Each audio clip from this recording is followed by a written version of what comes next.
રાજ્યમાં ગરમીનો પારો દિવસે ને દિવસે ચડતો જઈ રહ્યો છે। હવામાન વિભાગે રેડ અને યલો એલર્ટ સાથે હીટવેવની આગાહી કરી છે। બીજી બાજુ લોકો કાળઝાળ ગરમીમાં શેકાઈ રહ્યા છે।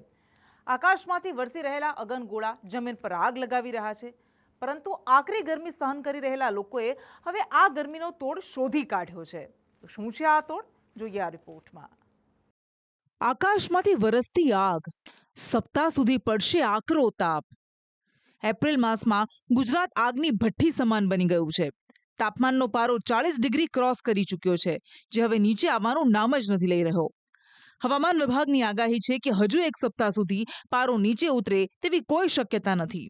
पूर्वानुमान है आने वाला अगले 7 दिन तक मौसम शुष्क रहेगा और जो डे 1 है इसमें जो उच्चतम तापमान है इसमें ज़्यादातर परिवर्तन नहीं होएगी, लेकिन उसका आगे 3 दिन मतलब 18, 19, 20 अप्रैल इसमें तापमान में आपका गिरावट होएगी 2 से 3 डिग्री सेंटीग्रेड, मतलब 21, 22 उसमें आपका तापमान में फिर बढ़ोत्तर रहेगी, ग्रेजुअल राइज होएगी 2 से 3 डिग्री सेंटीग्रेड। अभी हम जो गुजरात का स्टेट की जो सौराष्ट्र कच्छ रीजन है इसके लिए डे 1 में हम हीट वेव का वार्निंग दे रहे हैं, येलो वार्निंग के साथ। इसमें जो 2 डिस्ट्रिक्ट आ रहे हैं आइसोलेटेड जगह में होगी, इसमें कच्छ और राजकोट डिस्ट्रिक्ट आ रहे हैं। એટલે આ કાળઝાળ ગરમીથી લોકોએ ચેતવાની જરૂર છે। મહત્વનું છે કે આકાશમાંથી આગના ગોળા વરસતા જમીન પર ભડકા થવા લાગ્યા છે। ફેક્ટરીઓ અને ઘરોમાં આગના બનાવો વધ્યા છે। ગુરુવારના રોજ અમદાવાદના ખોખરા વિસ્તારમાં આવેલ એક કાપડના ગોડાઉનમાં આગ લાગી હતી। જો કે આ પહેલા પણ જુદા જુદા શહેરોમાં ભીષણ આગના બનાવો બની ચૂક્યા છે। આગ લગાવતી ગરમીને કાબૂમાં રાખવા લોકો એક તોડ શોધી કાઢ્યો છે। આકરી ગરમીથી બચવા લોકોએ બરફનો ઉપયોગ વધારી દીધો છે। ગરમીમાં ગુજરાતની મોટી મોટી ઔદ્યોગિક વસાહતો બરફના ભરોસા પર જ છે। ગુજરાતમાં સૌથી મોટી ઔદ્યોગિક વસાહત એટલે ભરૂચ અંકલેશ્વરની ઔદ્યોગિક વસાહત, જેમાં 1500થી વધુ નાના મોટા એકમો ધમધમી રહ્યા છે, જેમાં ફાર્મા, ડાયસ, ઇન્ટરમીડિયેટ જેવા પ્લાન્ટ્સમાં જ્વલનશીલ કેમિકલનો મોટી માત્રામાં ઉપયોગ થાય છે। ત્યારે ગરમીનો પારો ચડતા સૌથી વધુ ચિંતા અહીં જોવા મળે છે કે જો તાપમાન ઉંચકાયું તો ભડકા થવા લાગશે, જેના કારણે અહીં જ્વલનશીલ કેમિકલનું તાપમાન સંતુલિત રાખવા બરફનો ઉપયોગ કરવામાં આવે છે। ઉનાળો શરૂ થતાં જ આ પ્લાન્ટ્સમાં બરફની ડિમાન્ડ ખૂબ વધી જાય છે। તો આ સમયગાળા દરમિયાન ખાલી ઔદ્યોગિક એકમોમાં વપરાતા બરફની ડિમાન્ડ નથી વધતી, ખાવાના બરફની માંગમાં પણ વધારો થાય છે।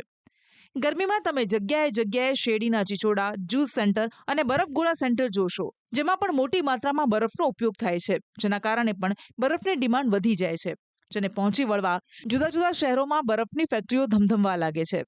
વર્ષ દરમિયાન ધીમી ધીમી ચાલતી ફેક્ટરીઓ ઉનાળામાં અચાનક જ ગતિ પકડે છે અને આ ફેક્ટરીઓનો વકરો 100 ગણો વધી જાય છે। અમદાવાદ શહેરમાં પણ મોટી સંખ્યામાં બરફની ફેક્ટરીઓ ચાલે છે, જ્યાં એક પ્રોસેસ થકી બરફનું ઉત્પાદન કરવામાં આવે છે।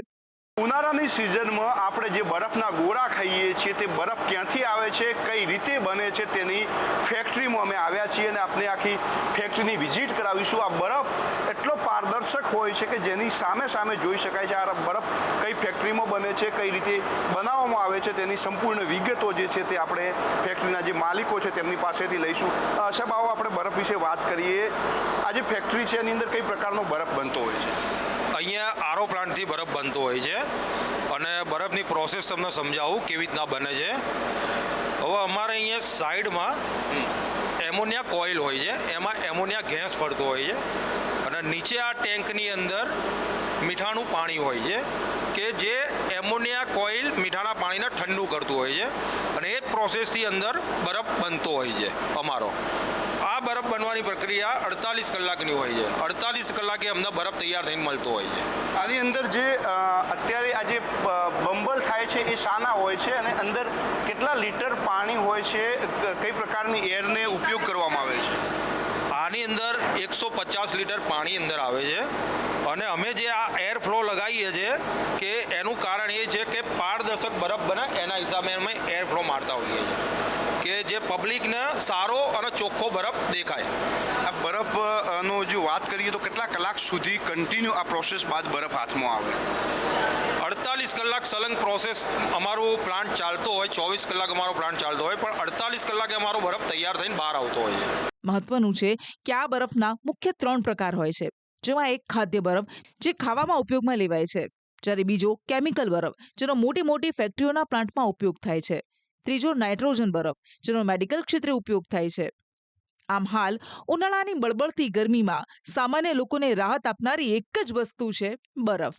અને જેમ જેમ સૂર્યદેવ પોતાના તેવર બતાવી રહ્યા છે તેમ તેમ બરફની માંગમાં પણ વધારો થઈ રહ્યો છે. બ્યુરો રિપોર્ટ, સંદેશ ન્યૂઝ.